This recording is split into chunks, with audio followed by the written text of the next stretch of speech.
আমরা বলছি যে তাড়াতাড়ি নির্বাচনটা দেন, ভোটটা দেন, তাই না? কেন বলতেছি ভাই?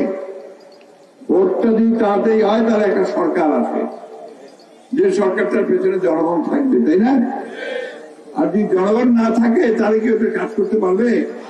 তাহলে আজকের সরকার যত বড়ই হোক, যত বড় বড় লোকজন দিয়ে চলুক, পেছনে জনগণ থাকতে হবে।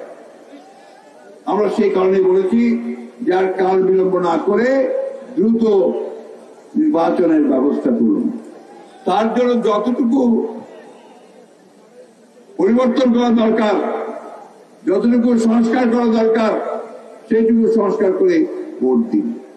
আজকে দরকার আপনার নির্বাচন কমিশনকে ঠিক করতে হবে, ঠিক করতে হবে পুলিশ বাহিনীকে, ঠিক করতে হবে প্রশাসনকে, ঠিক করতে হবে জুডিশিয়াল সিস্টেমকে। এটা প্রায় ঠিক হয়ে আসছে।